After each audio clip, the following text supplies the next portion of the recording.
Assalamualaikum dan salam sejahtera kepada semua guru hebat di seluruh negara. Dalam episod ke-33 ini, pengetua ingin mengingatkan satu perkara yang ramai murid tidak sedar, tetapi semua guru tahu, iaitu doa seorang guru sangat mustajab. Guru bukan sekadar menyampaikan ilmu, tetapi guru juga mendoakan muridnya setiap hari. Doa agar mereka mudah faham, doa agar mereka diberikan hati yang baik, doa agar mereka menjadi insan berguna, doa agar mereka berjaya dunia dan akhirat. Doa guru itu ikhlas, doa guru itu keluar dari hati yang tidak mengharapkan apa-apa balasan. Doa guru itu lahir daripada kasih sayang seorang pendidik yang ingin melihat muridnya berjaya melepasi ujian hidup. Kadang-kadang murid tidak tahu bahawa selepas kelas, guru masih menyebut nama mereka dalam doa.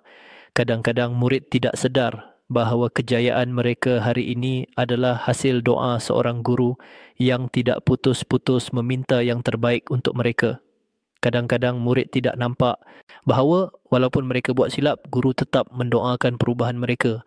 Doa guru adalah rahsia kejayaan ramai insan hebat, ramai yang sudah sampai ke puncak, tetapi bila ditanya siapa yang paling banyak mendoakan mereka, jawapannya ialah guru. Dalam episod 33 ini, pengetua ingin mengingatkan semua guru, teruslah mendoakan murid-murid kita.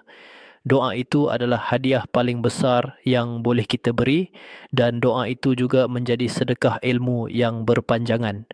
Dan pengetua juga ingin mengingatkan para murid dan ibu bapa, hargailah doa guru kerana keberkatan hidup itu banyak datang melalui mulut guru yang menyebut nama kita dalam doa yang ikhlas.